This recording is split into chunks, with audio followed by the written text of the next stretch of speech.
I guess what I'm going to actually refer to a little bit more tonight that is 1900, as Lynn keeps putting it, and really try more to give the background as to, you know, why 1900 was important. You know,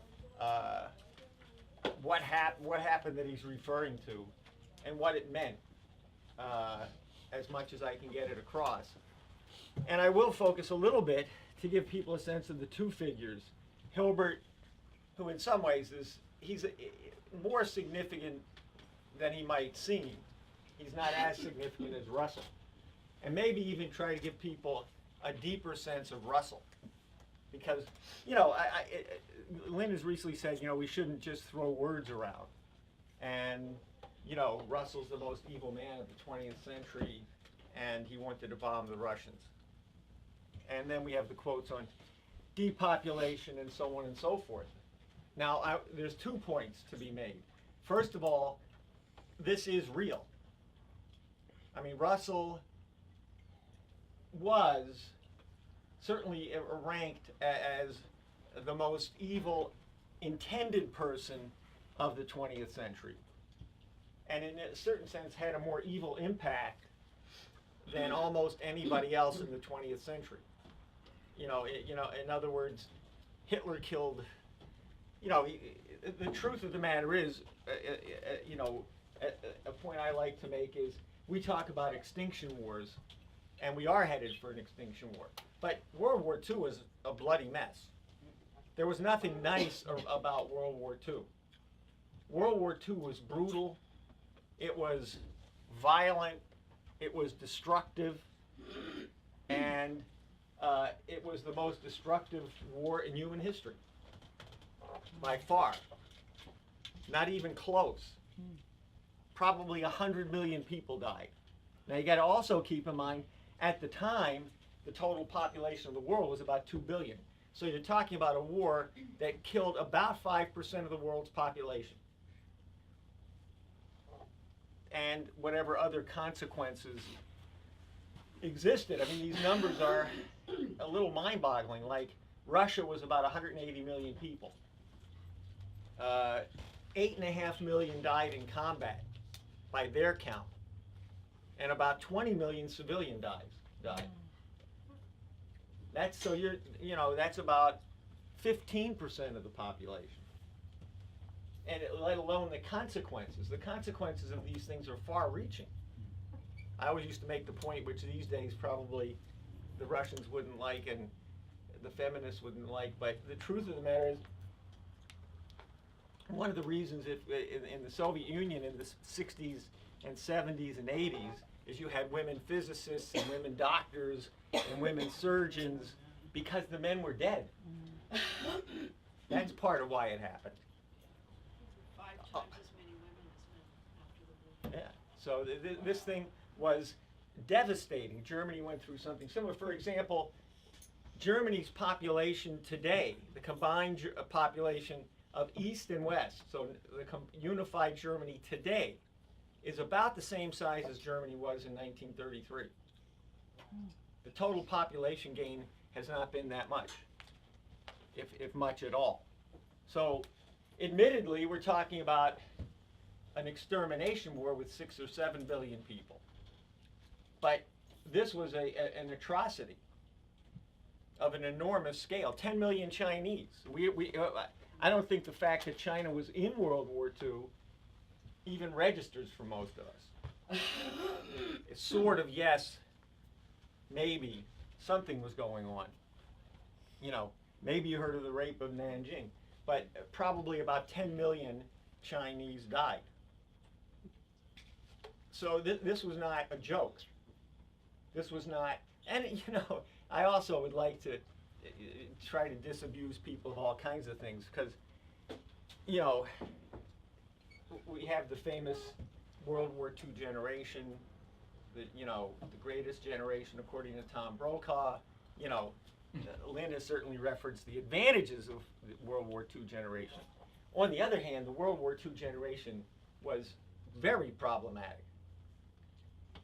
You know, Roosevelt is often criticized for not joining the war soon enough on the question of the Holocaust, and other things. The truth of the matter is, Roosevelt was aching to get into the war in this case. He hated Hitler. But he couldn't because of the American population. The American population was isolationist, didn't want to spend the money. One way I think I mentioned this the other day, one way to realize, now of course also it's a lesson about Congress. At a certain point, Congress is worse than the people.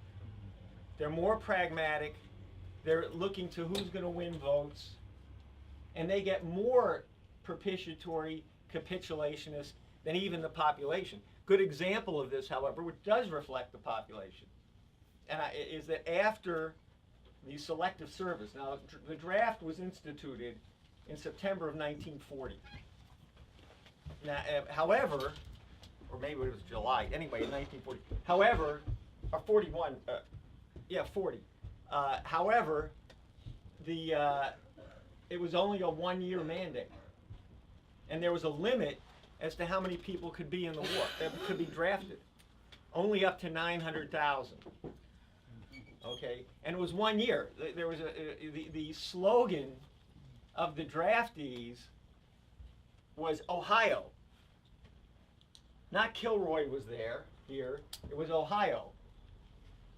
Over the hill in 1 year. Okay, or I think over the hill the 1st of October, something like that. In other words, they were going to get the hell out in 1 year.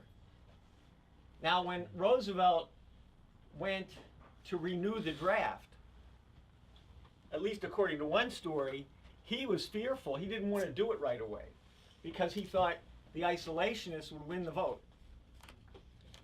It's actually the renewal of the draft that's the famous vote, because what happened was they did an organizing drive, people like Hopkins and Marshall and Roosevelt, and they twisted a lot of arms, and the draft passed by one vote. Now this had you can imagine the impact this had on the European, on the British, on the Russians. That wasn't a great vote of confidence coming from the United States. And this is why you get some of this idiocy about, Roosevelt drew the Japanese into the war because he wanted to go to war. This kind of freaky stuff, is the kind of stuff that we should pay no heed, that we get from a lot of the perimeters of our contacts and so on and so forth. I mean, the 20th century was a mess. This wasn't even the better days of, the 19th century. We can talk about the Civil War, the post-Civil War period. I'll mention a few things. The reality is the 20th century has been a mess. In particular, if you want to look at it, a point that I think is important is World War I. Because World War I demoralized the hell out of certainly European civilization. And really, probably more than that. Certainly Sun Yat-sen was affected by it. This was the introduction of this kind of brutal war. Just a meat grinder of a war, where there was no purpose to it. This was a conflict generated by the British Empire using a certain amount of conflict between empires, or between people who aspired to empire, or a dying empire like the Ottoman Empire. And, Edward VII came in and constructed World War I. Why? These are things that I think are worth repeating. We used to say quite frequently. Because there was a policy of developing the Eurasian landmass. There was a certain potential, possibly not as great as we now have today, but there was a potential with Witte, Mendeleev, Bismarck up until he was removed, for the development of the entire Eurasian landmass. This was certainly the policy of people like John Quincy Adams. The policy of moving across the Pacific to Asia, and in a sense, defeating the European oligarchy by that development. And one of the characteristics of this development was more people. And while depopulation is sort of a more explicit policy today, the policy of the British Empire in the 19th century was kill people. They killed Indians in tens of millions on a number of occasions. They were the perpetrators of the slave trade, which killed millions of Africans, not a few 100,000 in the United States or 4 million, different calculations, but millions of people in Africa. That was the policy. They were the first ones to create concentration camps in the Boer War in the late 1890s. They took, believe it or not, they took Dutch Calvinists and put them in concentration camps. So the British Empire created World War I, and what came out of this was this idea that Western civilization, science was a disaster. Science was bad. Human development, this is the beginning of the idea that hadn't really existed that much, that human development was a problem. Progress was bad. Look what progress did. It led to World War I. It destroyed the European continent. Existentialism comes out of World War I. Logical positivism was, its hegemony was certainly moved by World War I. And what you had before that was an explicit conception which was generated by an attack on science and the human mind.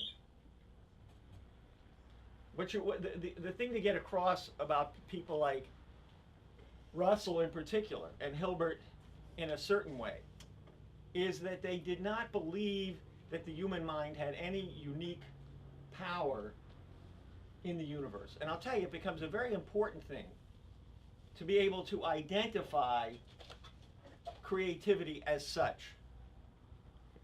In other words, this is not about having the right sentiment about people. I like people, I'm gregarious, or anything else of that nature. This is a precise scientific question, debate. Not only are human beings good, they are necessary for the development of the planet. Human progress is essential to human existence. We don't exist without progress. That's at the core of Lynn's economics. If you look at the Hamiltonian question, what Lynn has recently said about Hamilton is even more, these have been implied in the past. But Hamilton had a conception of economics, physical economy, but economics, that was totally different. What was the core of his economic outlook? The core of his economic outlook was the development of the powers of labor, or what he called artificial labor.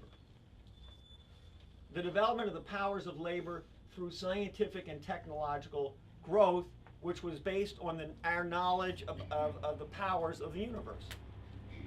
That's economics. The really tough question in economics is, how do you measure the growth of creativity? Or how do you know what a policy is that generates development? And ultimately, this is the scientific question that was blocked in the 20th century. Because where were we by the end of the 19th century? The question really was, what's the underlying fundamental scientific causality that unifies the galactic, or the cosmic, and the infinitesimal, or what we learn to think of as the atomic. Think of Riemann's habilitation paper, 1857 or so. What does he say in there? He says specifically that the core of human knowledge resides in the macroscopic, or the astrophysical, or the microphysical. That it's a question of knowing what exists in nature at those levels that defines scientific progress, that also defines what he understood to be mathematics, as compared to what we understood, came to understand at the end of the 19th century as mathematics. Because one of the core approaches of the operations against science, typified by logical positivism, empiricism, Russell's approach to creating a logical system for mathematics, but this was meant to be the language of science. That's the whole point of this. You need a precise language to express scientific truth. So you need a logical, limited, precise set of words and rules about the words to express scientific principles. Ultimately, what they set is a mathematical standard of truth to which everything, science, the human mind, has to exceed.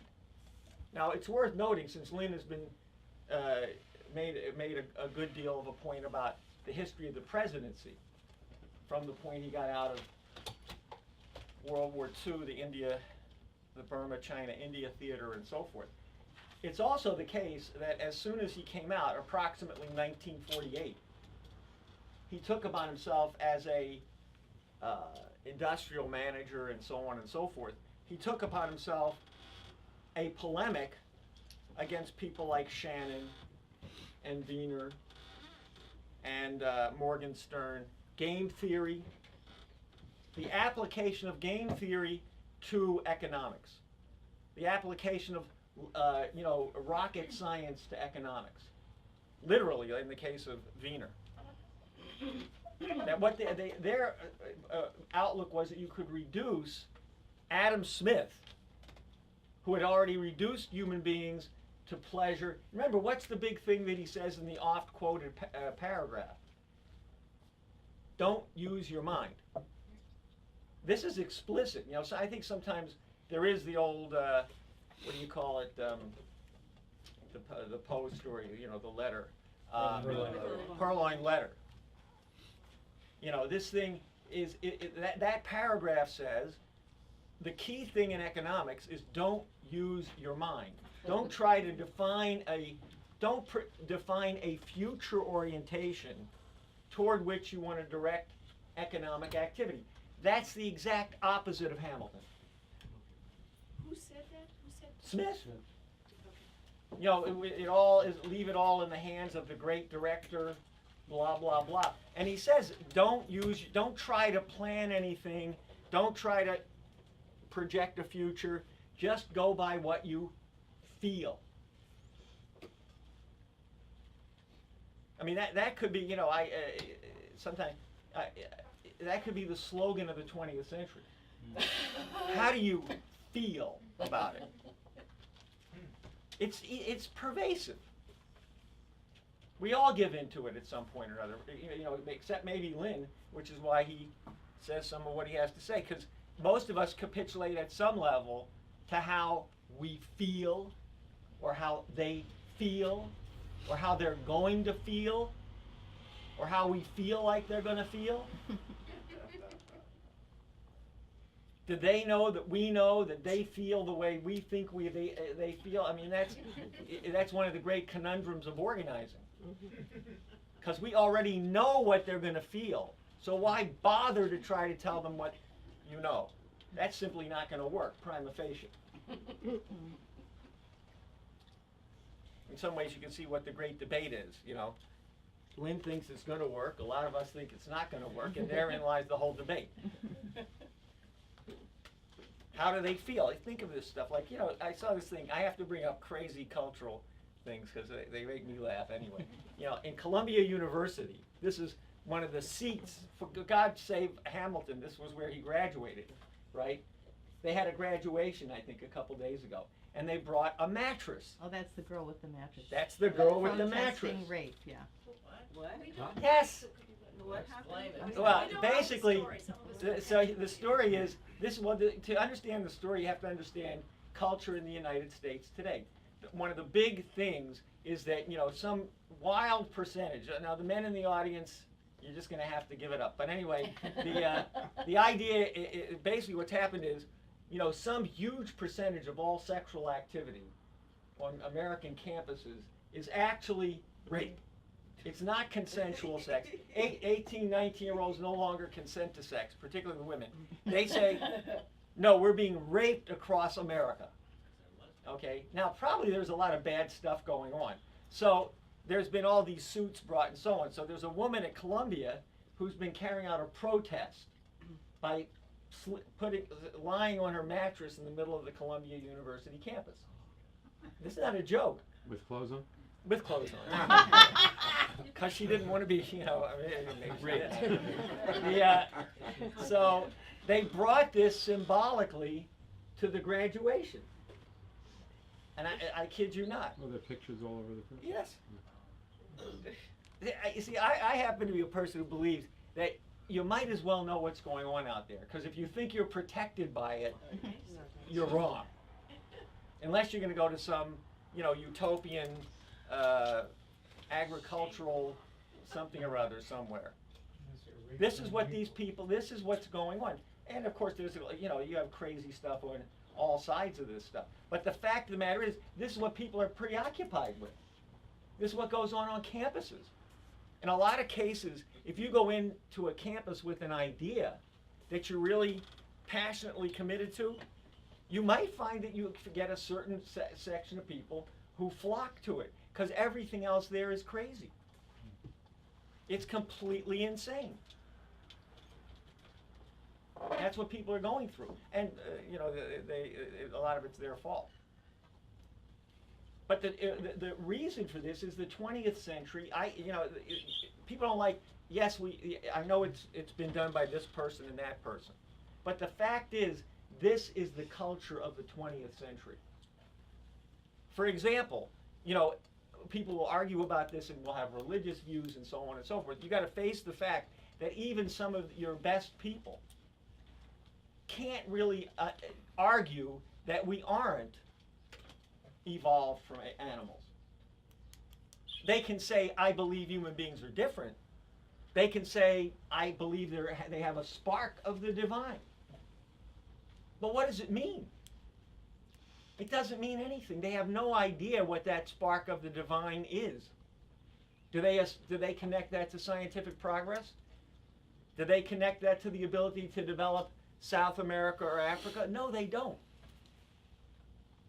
They may connect it to an iPhone.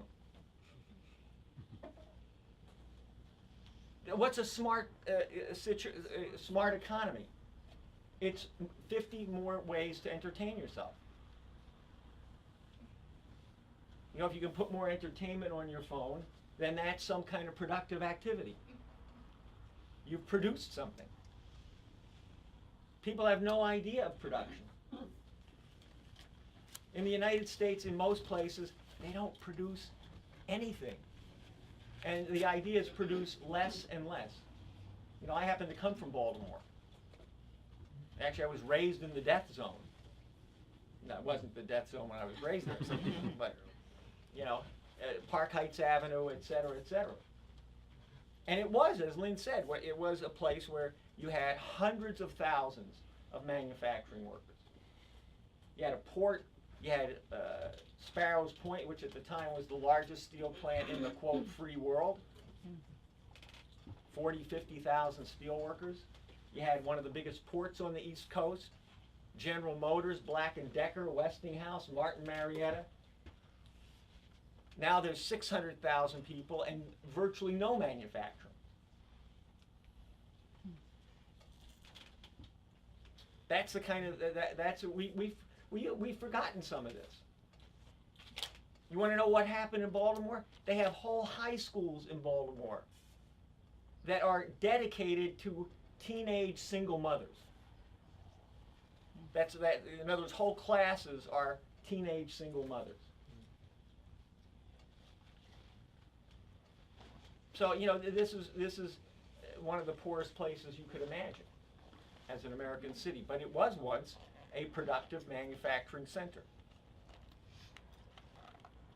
I think that's more and more, in part, why Lynn is saying we have to do this in New York. There ain't that much left in the country. You can pick and choose a few spots. And the country has been dominated by a Confederate takeover. You have 2 points of the Confederate takeover. One was the end of the 19th century, the Jim Crow, the murder of McKinley, and so on and so forth. And as far as I'm concerned, the second phase of it was Nixon. And what happened after the so-called 1960s is that the Republican Party and the presidential campaigns became more and more dominated by the South. That was Nixon's strategy. Yeah. That was the idea, the solid South. Take the South away from the Democrats. But the biggest problem the Democrats had under, for example, FDR was the Southern Democrats. So they finally went over to the Republican side, and that's what you got. That's what happened in Texas. That's what happened throughout the South. But the whole period, and one of the other high points of this period that's worth discussing, and I'll come back to a point about Einstein, is that this whole idea that we cannot know the truth except for analytic truth, deductive truth. That anything that isn't deductively true isn't really knowledge. And the standard of truth is deductive truth. In other words, actually the model for truth that came, and it's not even just in mathematics, that comes up is the idea, for example, a four-legged animal has 4 legs.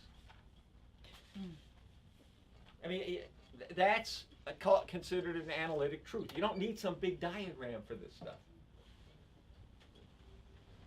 And those are the only things that we can know are true.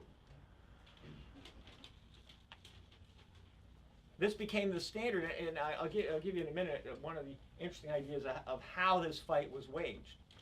I mean, for example, Leibniz talks about analytic truth.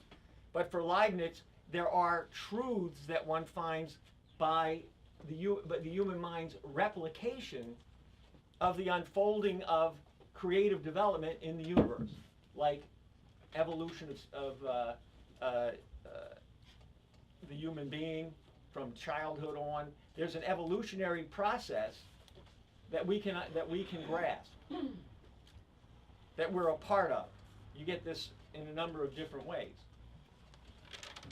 Or you get the same thing in the 18th century, where there's a concept of a certain kind of mathematical truth that can be useful. And you might want to translate some scientific discovery into a mathematical language for purposes of transmitting it. But the idea that truth is limited to analytic certainty, which also, by the way, is why everybody thinks there's no truth in culture.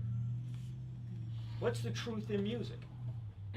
Can you give me a definition of truth in music? Is there a way to prove that from a beginning theme, that everything else should follow as a deductive sequence of notes? No. So we have truth in science, which is mathematical, which is deductive, which can be at least 100% certain, or you can put it in that form. And then you've got art. And art is just how it's something else. Since it's not deductive, it doesn't have a standard of truth. We come back to how do you feel?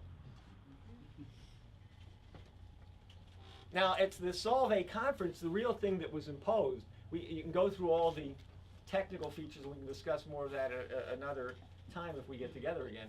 But what happened at Solvay was that Bohr, but in particular Born and Heisenberg, proposed that the peculiarities of quantum physics, the oddities of quantum physics, in particular, the big oddity is not what everybody thinks it is. It's not just that it's quantized, or it's not the more spectacular things of non-local causality, if there is such a thing, but that you never can know when an electron will jump from one orbit to the next.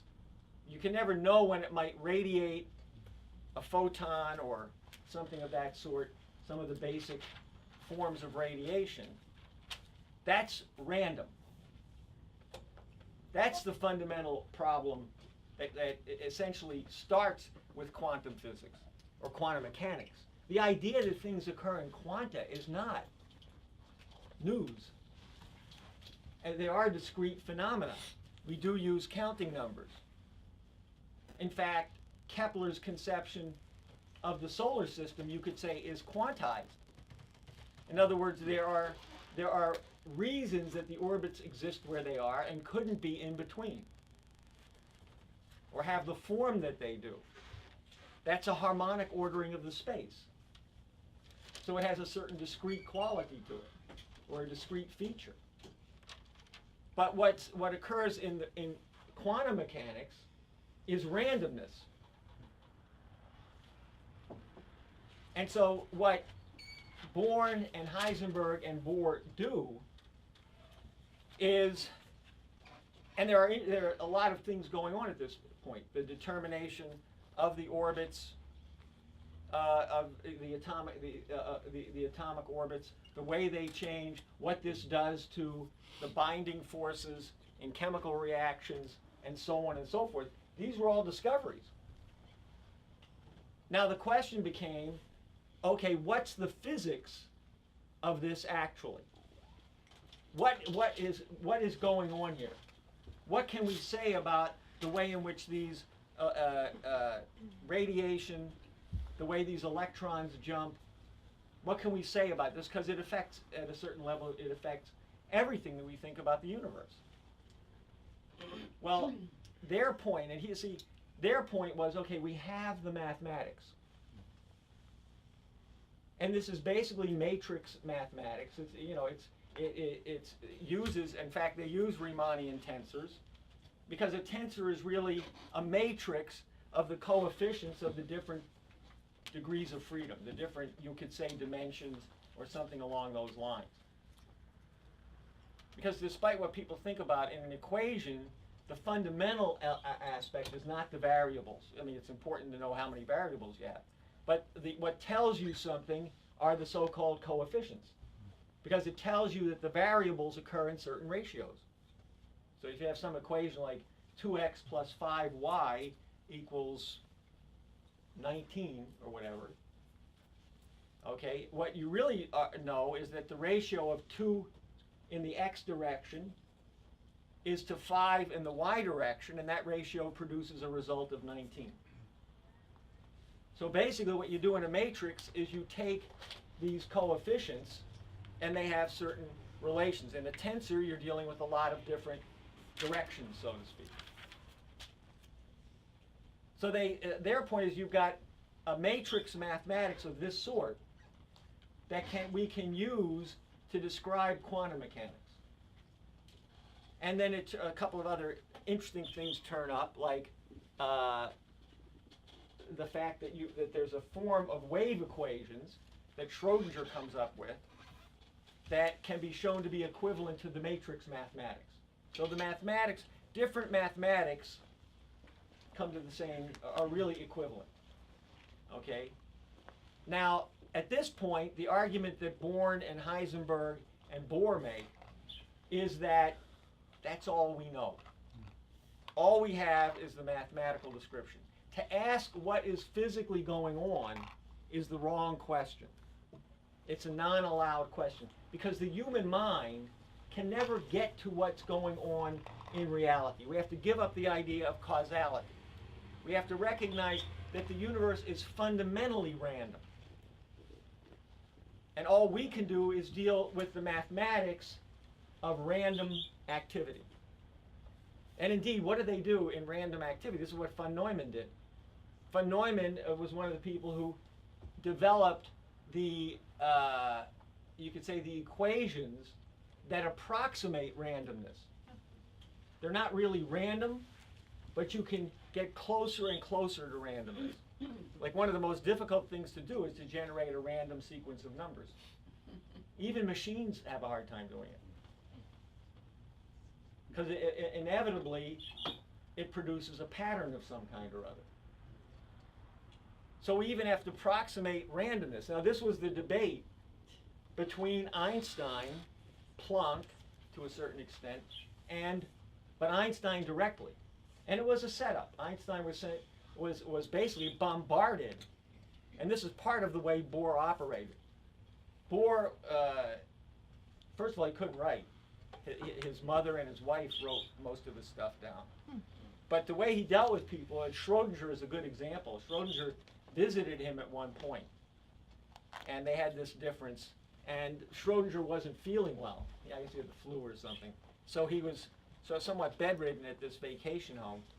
And Bohr, maybe properly named, Bohr would come in, sit at the end of the bed, and basically harass him for hours on end.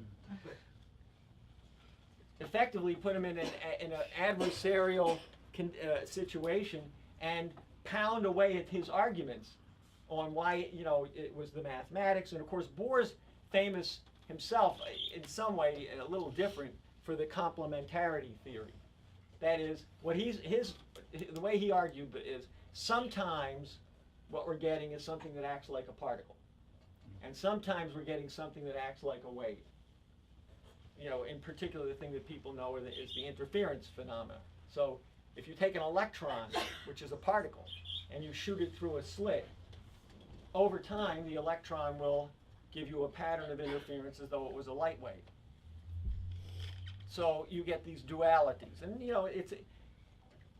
my point is not just throw out the duality. The fact is you have to figure out how do you deal with the duality? What are we dealing with here? So,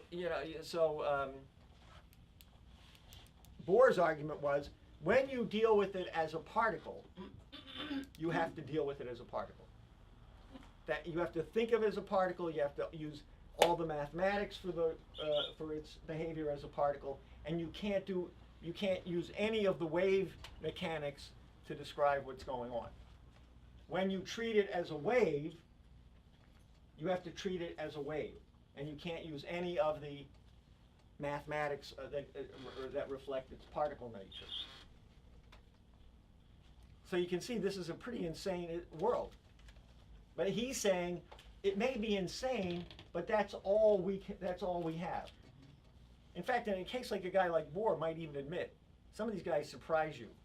They say, yes, well, it is crazy. But that's just the way it is. Think of it. It's essentially a barrier beyond which the human mind cannot go. Now, of course, everybody's fascinated by the Heisenberg uncertainty principle.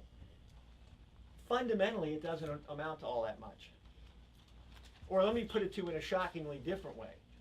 It's no different than the kind of dilemma in epistemology that's always existed. In other words, we as human beings, is there anything that we can do that we don't affect? Can we actually find a place where we would be able to be completely external observers, simply receiving data maybe, or looking at what's inside the box?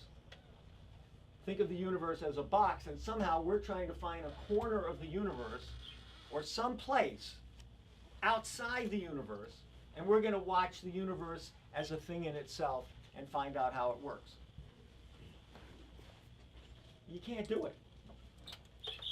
The uncertainty principle is simply based on the idea that in the observation of atomic or subatomic particles, the light wave is bigger than the particle, or it's big enough that in observing the object, you're changing its momentum, or you're changing its location. So it's a standard epistemological problem.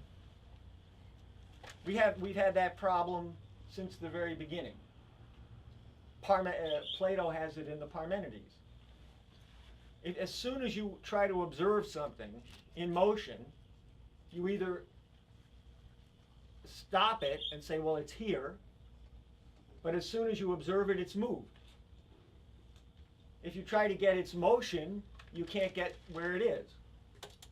If you try to stop its motion, like the famous arrow in Zeno's paradox, what happens? It falls. So the issue is always, how do we find actions that we undertake, understanding that we're in the universe? I really like this thing by this guy Nir Shavit, you know, because what do people think about the galaxy? The galaxy is out there. It's somewhere out there. You don't think of it, the galaxy is here.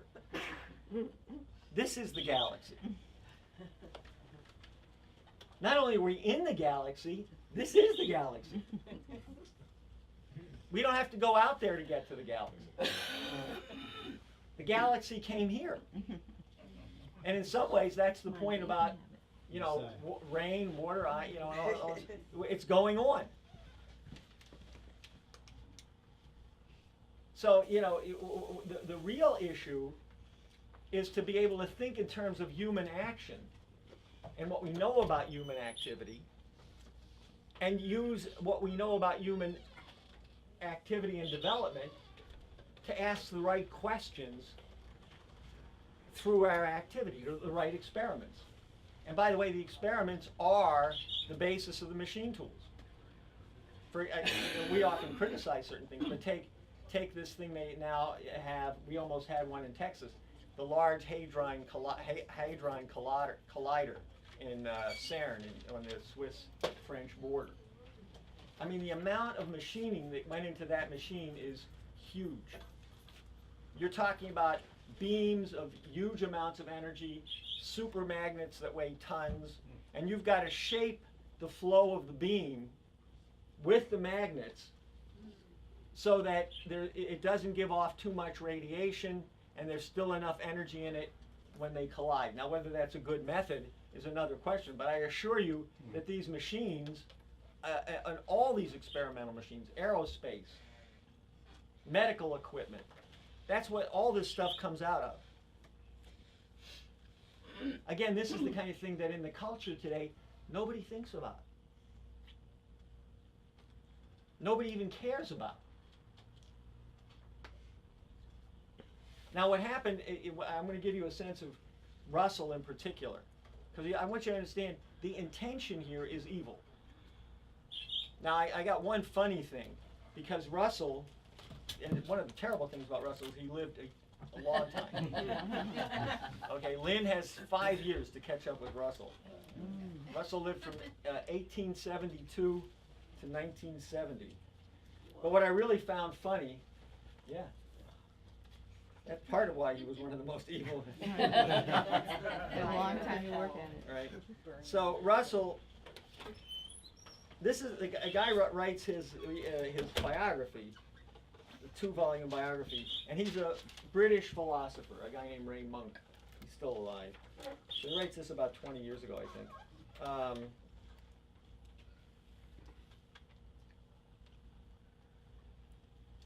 Now you get partly this guy's got his own problem, but I want to give you this is a guy who loved Russell, typical British philosopher. In writing this book, I have had to confront, in a way that is new to me, my own reactions to my subject.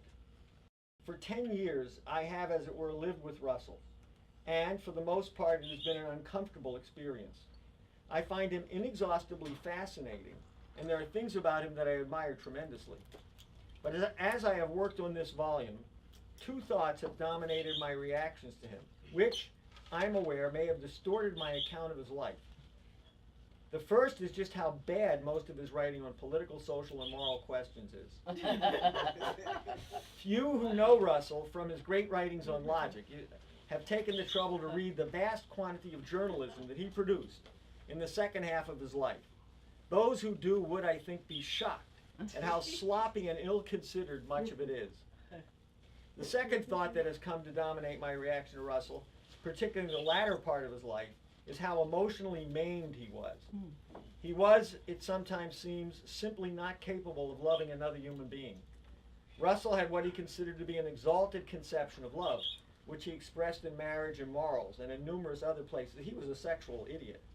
At one point, his best friend was D.H. Lawrence, and he was into free love. And anyway, according to which love takes the form of merging one ego with another. In many of his political writings, this notion reappears as the duty to love humanity in the sense of regarding all mankind as, in some sense, coextensive with one's own ego. One might regard this as harmlessly fanciful way of urging people to empathize with each other.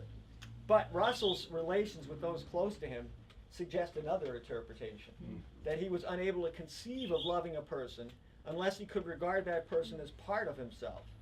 In other words, loving another was, for him, inconceivable.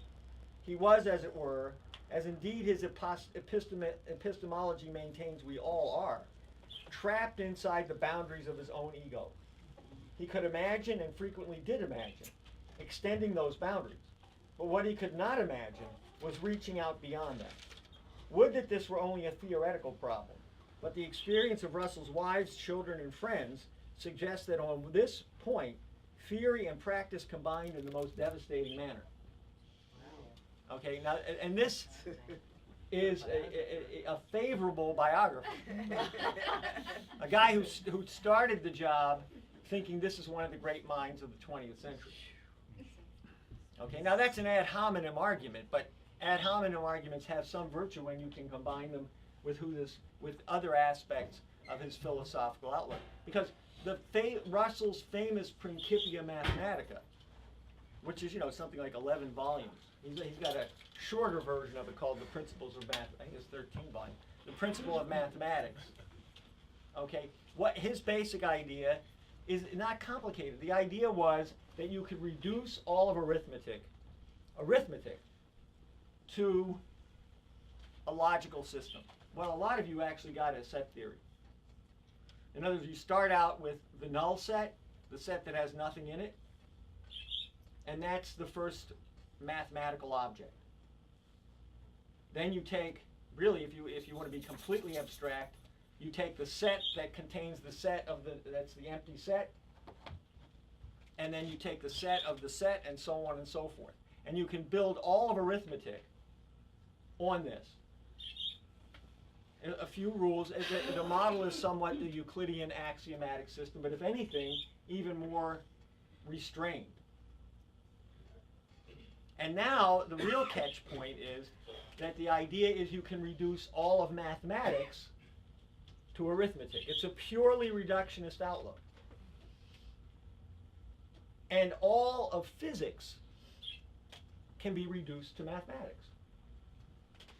Therefore, effectively, all of the physical existence of the universe can be expressed in a simple axiomatic set theory or logical system. Now, for the logical positivist, which Russell was he was the father of it, or the grandfather. He wasn't technically in the movement, he created the whole system. For them, anything that isn't a direct sensory experience that is then incorporated in this kind of a system, thus the idea of logical positivism, is, and I think this is nonsense. It's not that it's wrong, it's not that it doesn't exist. It's meaningless. In other words, if I say God, you don't know what you really have no idea what I'm talking about. You may think you have an idea, but unless I can give you an experience that I have that logically leads to the conclusion that God exists and has certain characteristics, you don't know what I'm talking about, and I have no idea what your idea is of what I'm talking about. It's called metaphysics. It's nonsense. In fact, there's the famous case of Wittgenstein, who was a student of Russell at a certain level. Some people think that somehow Wittgenstein affected Russell. I don't believe it. I mean, Wittgenstein was a product of Russell. He was an oligarch himself. He came from an oligarchical family. But Wittgenstein came to the conclusion that you couldn't say anything that had any serious meaning to it. At a certain point, he quit. He became a teacher and blah, blah, blah. And then he came back and criticized his own work. And much of what you know later on in the 20th century as linguistic analysis comes from Wittgenstein. It's just another version of the same thing. Now, on the political side, let me make a point. On the political side, you look at World War I, and then I'm going to read you a few quotes about Russell, because Russell didn't just say one time, let's bomb the Russians. This was Russell's policy from 1945 to 1948. And he denied it until a letter became public that he had written privately, where he says we should use an atomic bomb on the Russians. Now, if you go to give you a sense of a political difference, besides the fact, I don't know how many people know, Einstein never got security clearance during World War II. He worked a little bit for the Navy on shaped charges, but they wouldn't let him near anything else because he was considered politically suspect. Okay? That's part of it. I mean, Einstein was a bird in a gilded cage in Princeton. I mean, he was, in a sense, brought there so he couldn't do anything. Because he was surrounded by people like Morgenstern and Wiener and so on and so forth. But anyway, during World War I, there was a famous incident early in the war. As you may have heard, there was tremendous, nationalism, if you want to call it that, but, countries were whipped into a pro-war frenzy to, France, Germany, et cetera, the British. And so there was a case where a leading group of scientists in Germany signed a letter supporting the German position on the war. And I don't remember the whole body of it, but there's about 92, 93 signers. There were only two or three that didn't sign it. Einstein, a guy named Nikolai, and there might have been one other person. They then put out their own statement against the war and attempted to circulate it.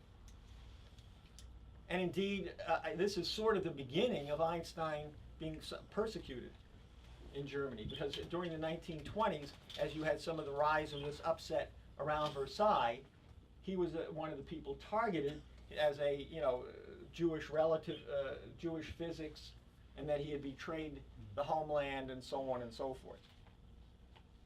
But he knew he was right on World War I. He knew that this was a disaster, including for Germany. And indeed, afterwards, he fought to bring Germany back in to the scientific community.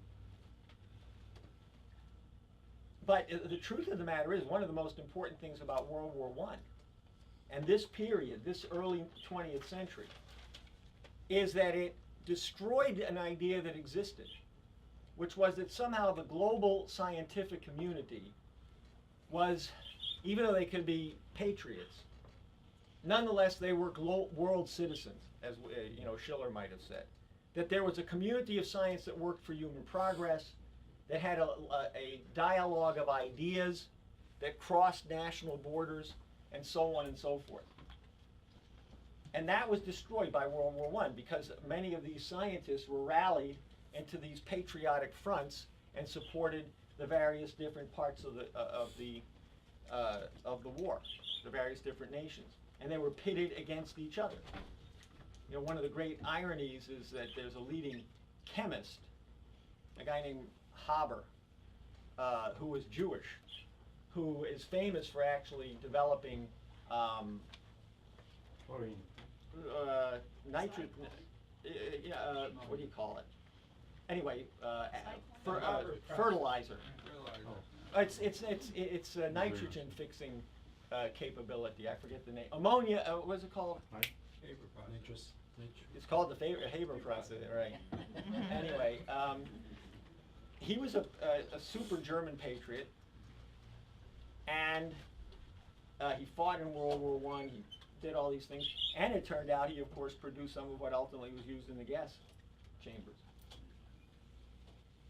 So, these are the kinds of things that destroyed the idea of a global scientific cooperation. Now, I want to give you, compare Einstein's political, and also it's worth noting when Einstein was offered the presidency of Israel, he turned it down. And one of the reasons he turned it down, he was pro-Israel, but he was always concerned. He wasn't that as pro. He thought, okay, they need a haven, we need a haven to Jewish people and so forth. But he was very concerned that it would turn Judaism into a national religion, a national outlook. That one of the virtues of the Jewish population was their cosmopolitanism, which of course is what one of the things the Nazis hated. But they didn't have a state.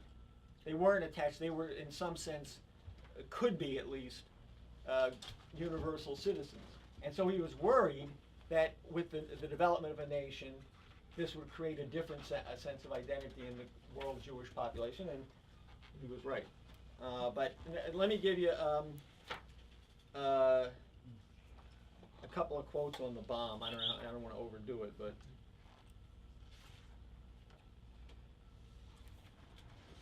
Okay, I think.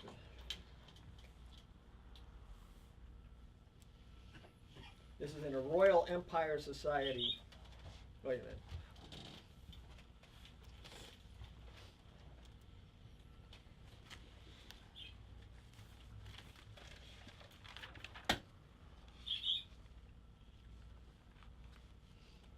Okay. In a series of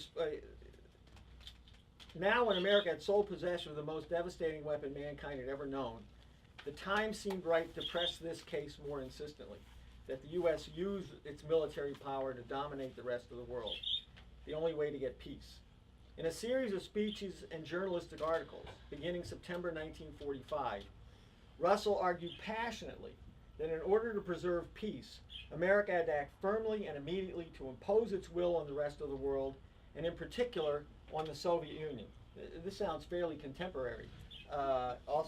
Anyway, from the very beginning, these articles had a bellicosity that contrasted markedly with the pacifist views he had expressed in the 1930s. He was a pacifist about fighting the Nazis. He was not on board early on. Later on, he turned against them, but in 36, 37, he was quite equivocal. Okay. In an article called "What Should Be British Policy to Russia" in September of the same year, Russell argued that before long, Russia, no doubt, will have as good or bad a bomb as that of the Americans. It was of fundamental importance that Soviet power be contained quickly, and he asserted that this could not be achieved by a policy of appeasement such as we pursued toward Germany until after Munich. A month later, he published an article, "What America Could Do with the Atom Bomb." Whatever measures are to be taken to prevent another world war must be taken during the brief period of American supremacy and must be enforced by a vigorous use of that supremacy. The immense power for good or ill conferred by the atomic bomb should be used by the Americans wisely and with no undue shrinking from the responsibilities which this power confirms. More blunt, I think Stalin has inherited Hitler's ambition for world dictatorship. One must expect a war between the United States and the USSR, which will begin with the total destruction of London. I think the war will last 30 years and leave a world without civilized people from which everything will have to be built afresh, a process taking, say, 500 years. There is one thing and one thing only which could save the world, and that is the thing that I should not dream of advocating. It is that America should make war on Russia during the next 2 years and establish a world empire by means of the atomic bomb. I think a powerful alliance could turn to Russia and say it is open to you to join this alliance if you will agree to the terms. If you will not join us, we shall go to war with you. I am inclined to think that Russia would acquiesce. If not, provided this is done soon, the world might survive the resulting war and emerge with a single government, such as the world needs. Now then, a few months later, he says, I do, in a private letter, I do not think the Russians will yield without war. And he said, in this war, the Russians, even without atomic bombs, will be able to destroy all big towns in England.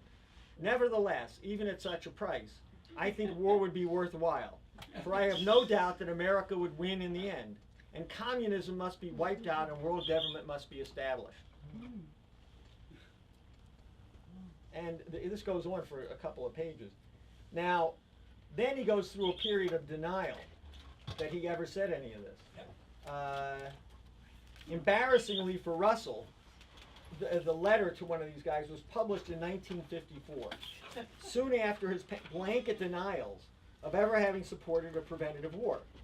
5 years later, in a BBC interview, Russell was asked, "Is it true or untrue that in recent years you advocated a preventative war might be made against communism, against Soviet Russia?" Russell replied, "It's entirely true, and I do not repent it." He went on to defend his earlier advocacy.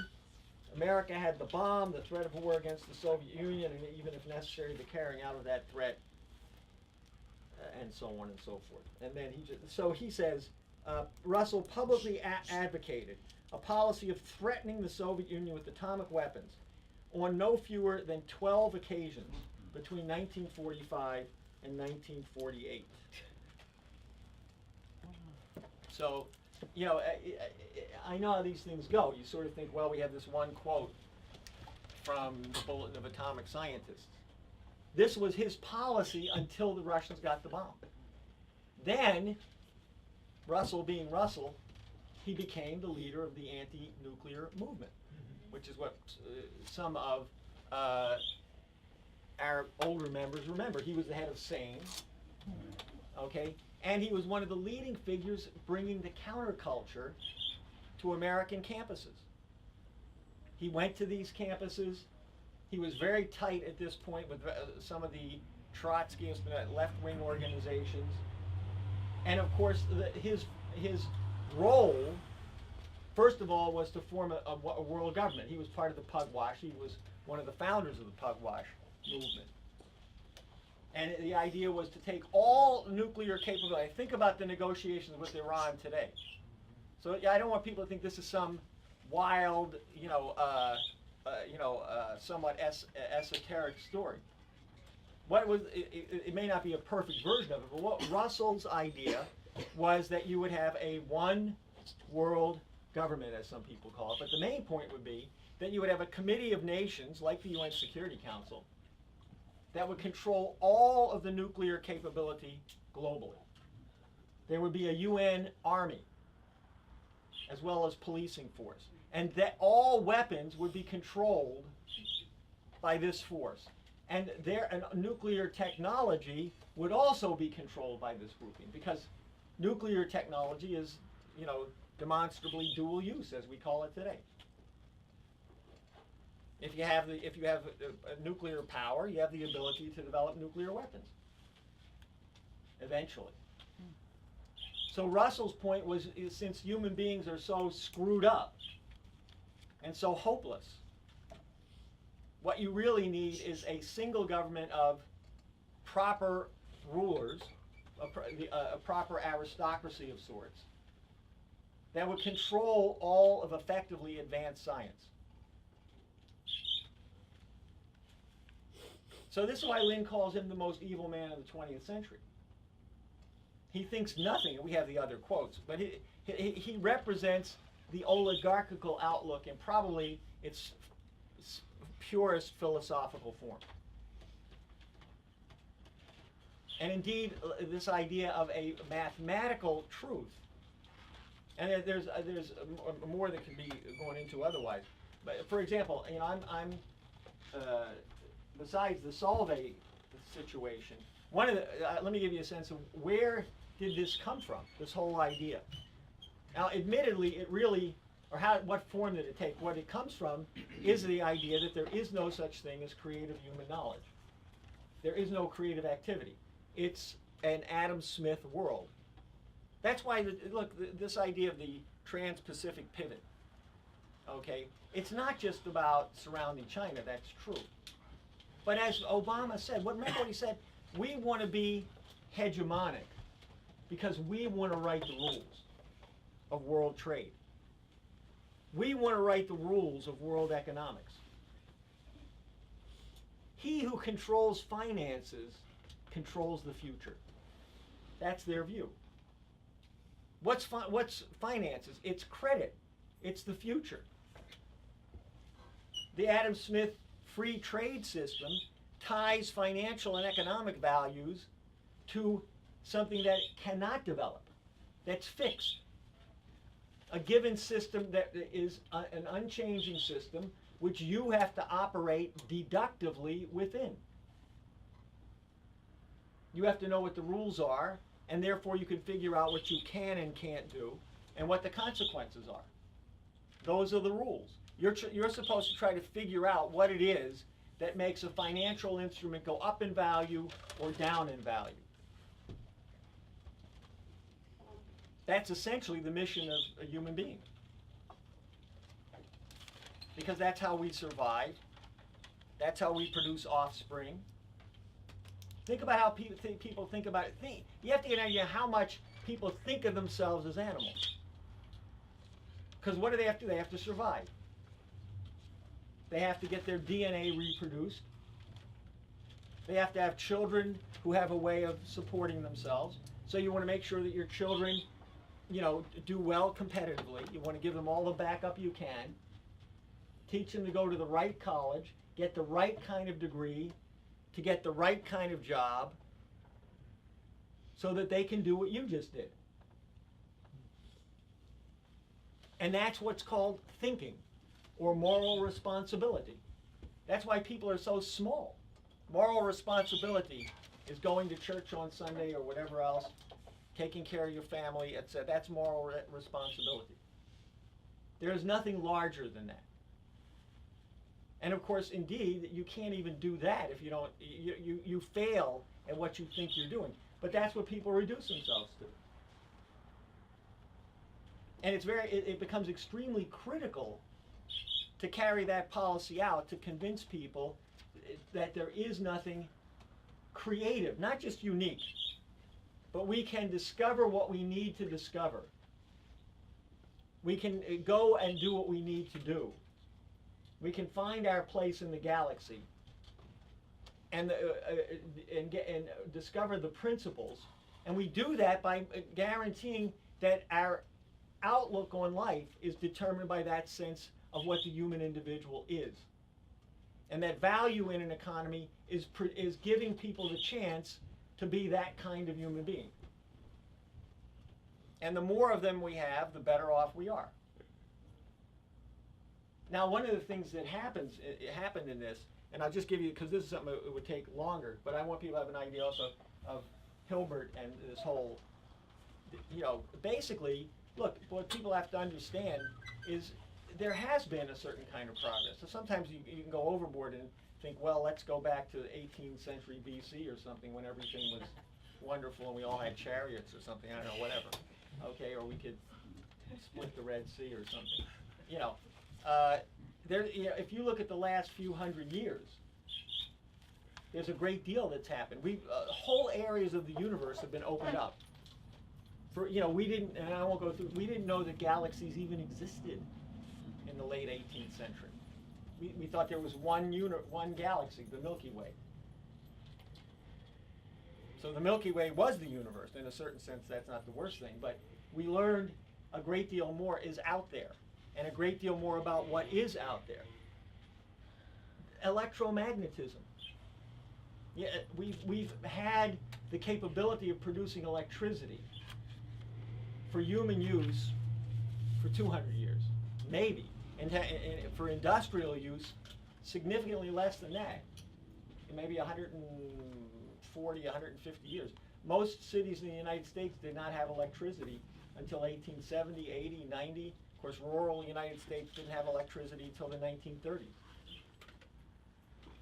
Medicine as we know it today, with all of its flaws. I mean, think about what we can do. You can take something that is produced by a certain radiation, a certain kind of radiation. You can use it in a machine or in the human body, and you can tell within a certain degree what the cells are doing, which ones are not operating properly. You can see all kinds of things inside the human body that you couldn't have even considered 30 or 40 years ago. So think of all of this really comes from the end of the 19th century. We wouldn't have computers, we wouldn't have the healthcare that we have, but more than that, we opened up an entire world. The radiation was something that people didn't know existed a little over 100 years ago. What we talk about, cosmic radiation, ions, beta decay, gamma rays, people knew nothing about this. Now there's a big mess in nuclear theory, but frankly, better that than not knowing anything.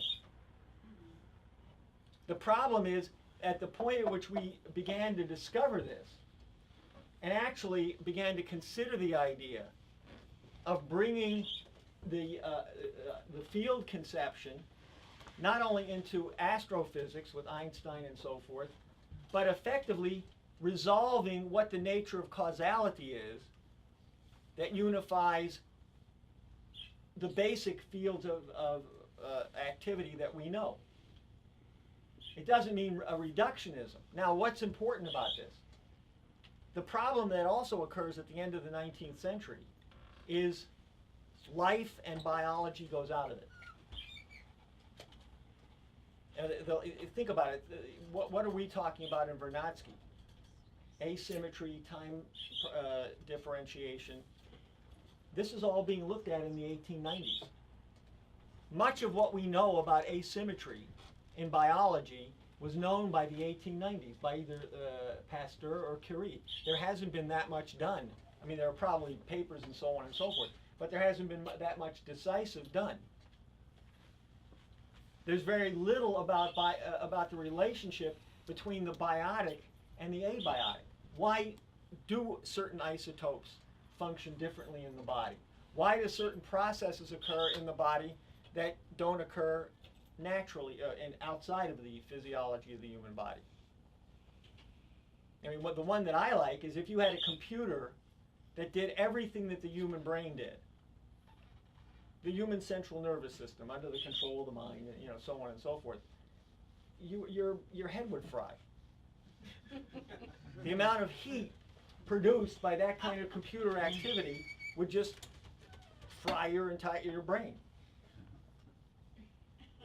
See, it shows you how people are. A lot of this people don't realize, because your computer doesn't produce that much heat. But if you go to the rooting sources and whatever they call it, the center that the servers, these things use up gigantic amounts of electricity and produce an enormous amount of heat.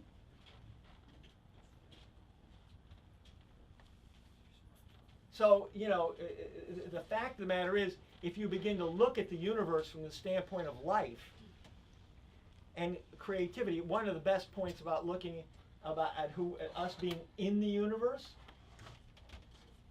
we're in the galaxy. The galaxy produced us. Therefore, there's something in the universe prior to us and in the universe as a whole that has the same character of the creative development. That it's a characteristic of the universe as a whole that doesn't get reduced to parts, but expresses itself in the parts. And that's where we have to go. What is it in the human body that allows a mind to be carried around in a human body? Now, if we began to understand that, we'd be making not contributions to linear immortality, but we'd be changing the future in enormous ways. Now, in fact, what happened is you had a certain fluorescence with people like Gauss, Riemann, Wilhelm Weber, and that came under attack. In my view, a lot of what we have on the axiomatics and so forth is an attack almost explicitly on Riemann. But it's certainly Riemann and Gauss, and that at least what he Leibniz, of course, Russell writes in his history of Western philosophy an attack on Leibniz. Or put it this way, he tries to turn Leibniz into a logical positivist. He says that the real work that Leibniz did was the characteristica universalis, looking for a universal language, a logical system. That was Leibniz's real work.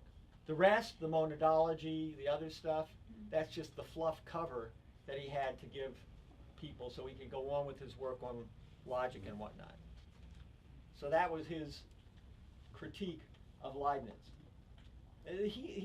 This is evil in the sense that Russell hated creativity. Now, at the same time, there was a concerted attack on Riemann that came from Göttingen, Felix Klein, and Hilbert. Because the issue was, supposedly, Riemann was a bit of a sloppy mathematician. And a lot of his proofs weren't rigorous enough. And this was a problem in mathematics overall. And one particular example was the so-called Dirichlet principle, which basically says that there's a minimum surface, and you can get the boundary conditions of the minimum surface and the singularities in the surface for every function. Now, Riemann's argument was, well, when we apply this in physics, and next time I'll read from Hilbert, when we apply this in physics, you're dealing with the real world, you know that that limit exists. You can assert its existence and apply the principle. Okay? It's not as though you're going to get closer and closer to the electric wire but never touch it. That electric wire exists. The limit in a function exists, the boundary condition, the fence, whatever it is. So you can treat the mathematical function as though that limit exists. And it worked. It worked in electromagnetism, really even before Maxwell and all this kind of stuff. Now, a group out of Göttingen, I don't know if Weierstrass was in Göttingen, but Klein was a student of Weierstrass. A group out of Göttingen said, no, Riemann is sloppy. He hasn't proven mathematically, deductively, that limit exists. And for a long time, Riemann took it somewhat serious, or at least verbally what he said was, okay, yes, there's a problem in the proof, but I'm going to still work with this because the truth of it lies in the physics. And if it's true in the physics, then I feel liberated to use it in the mathematics. And so he continued to do this. So did Weber in his work on the electron and so on and so forth. So, but what the Göttingen crowd, Hilbert actually led in this, Klein was one, they redid Dirichlet's principle and gave it a proper mathematical proof. In other words, they set up the conditions under which you could use the principle and those that you couldn't. And they kept setting up new conditions and finding out more about it, and then you could use it. What that did, nobody didn't use it physically. But what they then argued is, we need a standard of truth in mathematics, which is the key to truth in science. And so you had a whole fluorescence at the end of the 19th century, what they call foundations of mathematics. Can we prove that a system is complete? Can we prove that a system is consistent? It's a sort of what's the meta theory of mathematics? And Hilbert established that as the mission of mathematics and science. Establishing these consistency and completeness proofs on a logical deductive basis. And that was meant as a constraint on the kind of thing that Riemann and ultimately somebody like Einstein did. Einstein, was contrary to what the mythology, was not a mathematician. He wasn't a brilliant mathematician. I mean, he was a good mathematician compared to any of us. He was a creative mathematician. But he was a physicist. He didn't learn Riemannian mathematics until 1912, when he had already been working on the general theory for 5 years. In a certain sense, he knew he needed a different way of expressing what he was working on. And so he went around and he ultimately, Grossman, a guy, tutored him in Riemannian geometry, or Riemannian mathematics. But that's what it was. Now you can see, if you take Einstein out of the picture, if you outflank him, so to speak, if you run him through this solve, we proved that he was wrong. He couldn't answer the questions. And it is true. From that point on, if you read many, many scientists, it might shock you. Some will say, yes, he was a genius, but he ran out of gas. You know, others will say explicitly, he was, he was a flash in the pan. He had a good year. Maybe he had another good year in 1915, but he just couldn't keep up.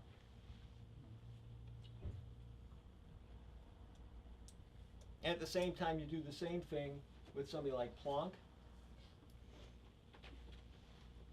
You introduce a theory of the abiotic, and you have a reductionist approach to science overall, and the theory of the abiotic is explicitly irrational.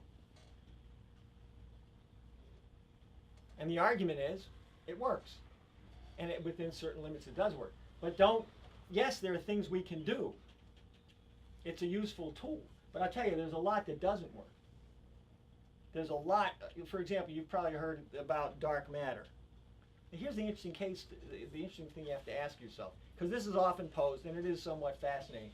You know, they'll admit that given the present equations, and given the basic theory of the Big Bang, now you have to ask yourself, where did the Big Bang, let's not go there for the moment, but you know, because you know, they say you're rolling the clock back and you're going, you know, so okay, now you're at the Big Bang, and you follow it out, okay, and you're supposed to now get stars and galaxies and so on. The problem is, the main force that you're working with is gravity. That clumps things, after it kind of blows apart, then it's supposed to clump everything together. And of course, you've always got billions of years for everything to happen. It's sort of like evolutionary theory. You know, if you say, well, how did that happen? They say, well, you had millions and millions of years, so all these changes. There's really no proof that all those changes add up to anything. Talk about a lack of a proof. But anyway,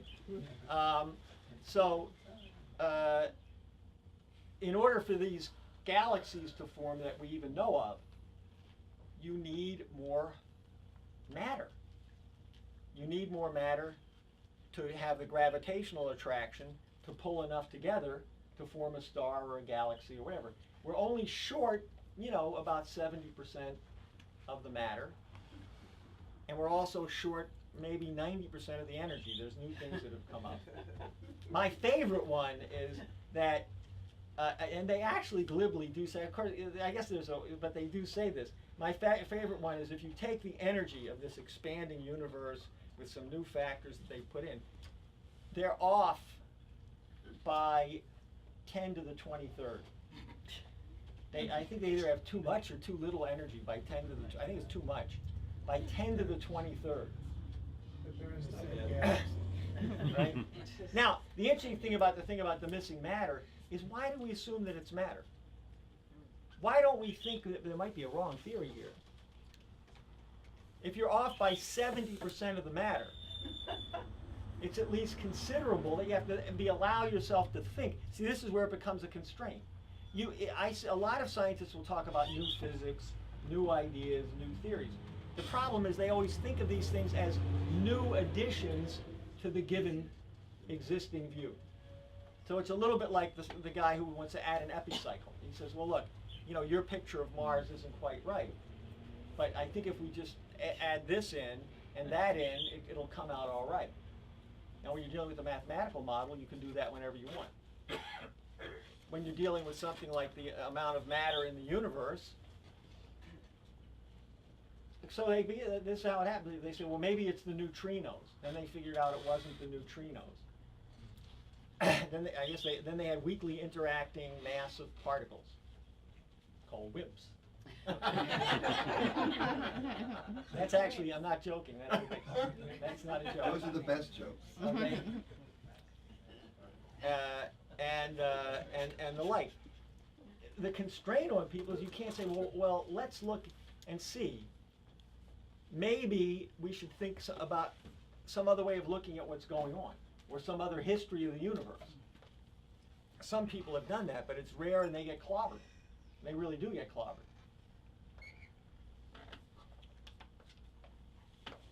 That's not a joke. So science has been wrecked by this. this is where you get this thing about climate change. They have a computer model. What's a computer model? It's a mathematically deductive system.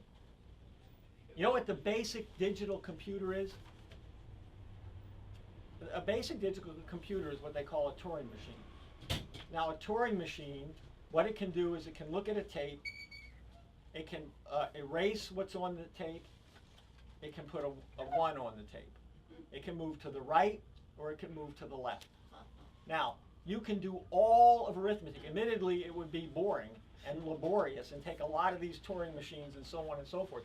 But you can do all of arithmetic on a Turing machine. Effectively, any computer, including a supercomputer, can be modeled by a Turing machine.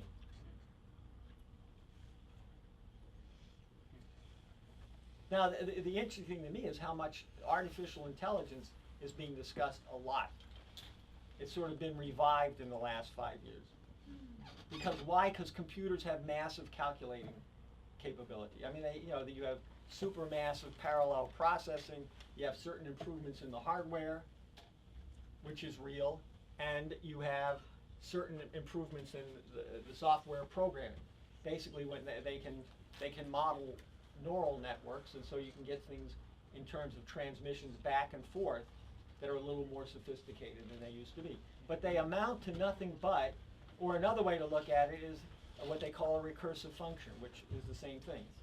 You know, basically all these things can be reduced to a function where you plug the value that you get back in as the argument for the function. And obviously that can get fairly complicated because you can plug two things back in and you can make the function more complex. But that's what it amounts to, and that can be reduced to a Turing machine. There is no creativity possible in a computer. Not possible. Maybe we could produce artificial intelligence if we get to the point that we can produce human beings by some other technique. Maybe that's possible. I don't know. But we're not going to produce it with a binary system or anything like that.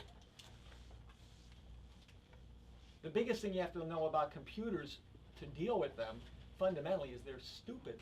That's why they do those things that drive you a little crazy and make you feel stupid. Because it just won't do anything but what it's programmed to do.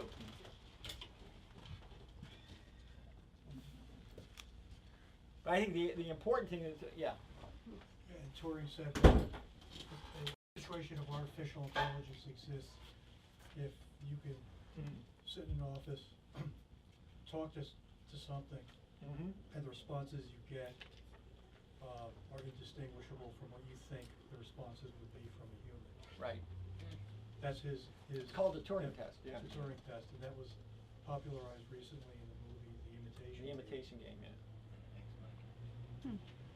No, and the interesting thing is, if you look at some of the arguments on this, see, one of the problems is, suppose the idea is the human being sitting on the other side of the screen, and or there's a screen between the two, whatever you are, and there's either a human being or a machine on the other side.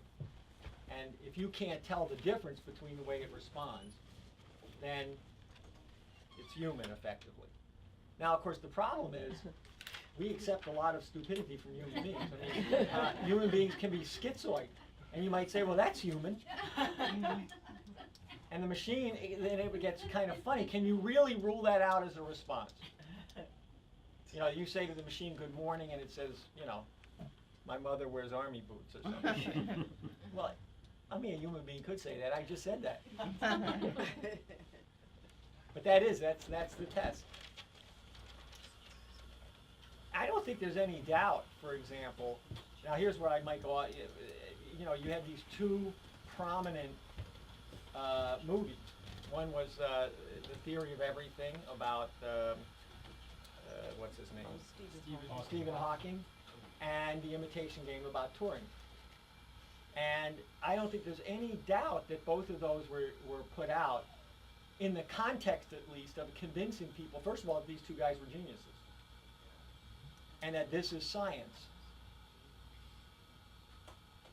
Now, Hawking is famous for recently saying that we should stop artificial intelligence because it's going to get smarter than us and suppress us. And of course, Turing, you know, there's a good reason to believe he was autistic. I mean, he probably was oppressed at some level.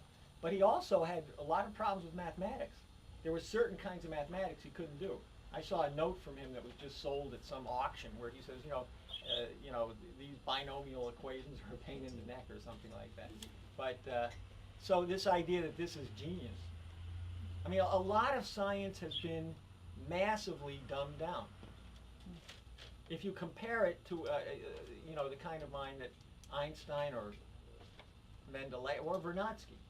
See, the one guy who carried into the 20th century a different approach to science, particularly on this question of life, obviously, and life's relationship to the abiotic. That's a whole different direction. In a sense, that's the direction that Lin comes from. But Lin actually comes, I also think, from a direction that while he finds, Vernadsky's congenial, okay, what you're really getting with Lin is what you see with Riemann, Leibniz, etc., because they're focusing as well on the mind directly. In the case of Riemann, he might not be right in every detail, but they're asking themselves. He's asking himself, what is the nature of the universe that mind is an efficient cause? And that's sort of, that has to stand there as some standard. That's why Lin's relationship as a physical economist is crucial to the whole view he's got on science. Because he starts from the idea that it's the creativity of the human individual that's the nature of value. It's not infrastructure. It's not even just a science driver. That's just what you need to express the creativity. To know that you're at the forefront of creative human activity, you need a science driver. By the same token, you need a whole different view of culture. If you don't have that, you're not going to get an ongoing process of development. And that's why the machine tool principle is an efficient transmission of the idea of crucial experiment the mind is doing to a universal characteristic that anyone can practice anywhere. Mm-hmm. Once you've actually put it in the machine tool form, it's applicable universally, right, with respect to that domain of experiment. And this whole idea of preventing the scientist from being pigeonholed or narrowed into, like in the case of the World War I thing, is crucial, because that's what, when Lin says that Hamilton's conception of economics has a Riemannian character, that's, we're talking about this domain, because this of course is what they were working on in all of the things that they were trying to establish. The capability was not to create, hydroelectric power, create this or that or the other. That's the whole point. But the minds, the mind with the increasing the objects, right, of enterprise for the mind. But the notion wasn't economic in the way that people think, except where economy means, right, concision. You know, the idea, in other words, of bringing processes together that were not previously together, and then they're focused into if you want to put it that way, but increasing density of singularities. These ideas are all the same idea. It's just this the machine tool principle lets you get at it all. I think one interesting thing to look at, and then we should probably break here, is children.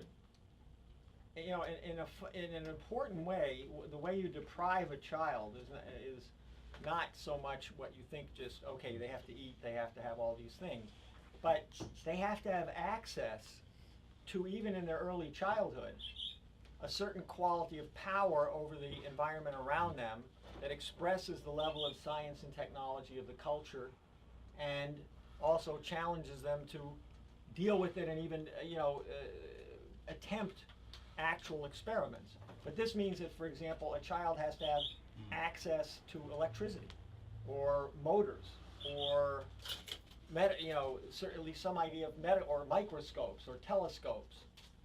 So the child has to have an array of objects which express or are part of the relative advancement of the culture, as well as things like musical instruments and the ability to do all kinds of other things, language availability and so forth, multiple languages. So the child has to have a certain richness of culture that also comes up to the level of science of the society, the most advanced society. Otherwise, that's a deprived child. Now, it's true you may not get there for everybody, and it may, it doesn't mean don't feed the child because he's still deprived, but you have to think of the child as deprived if they're not given that access.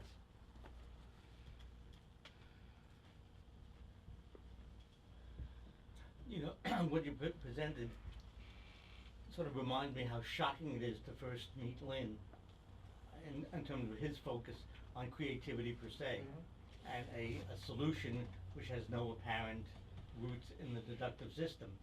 And when any of us met Lynn, it was in complete contradistinction to everything we knew from the educational system, which goes back to probably to the role that Russell had in shaping the whole 20th century education. Right. Biology is molecules, etc. Science is logic. And apparently the interesting guy to look at in the United States, I've never really looked much at him, is Dewey, who had a big impact on the U.S. education system and China. He spent as much time in China more time than Russell did. Yeah, the use of Dewey is what destroyed Herbart's influence in American education, right? Because the German influence and the German educational model was the model all the way through the 1880s, 1890s. And Herbart's specific point is that education is for the moral improvement of the child. That's what you're actually able to do, Yep. So yeah, that definitely needs to be But anyway, yeah. as You well should- as what do you relationship want- to Trotsky too. Yeah. That's That right. too. The whole thing, the left, it's amazing. Yeah. All right, We should break for 5 Yeah. minutes or so. All right. There you go.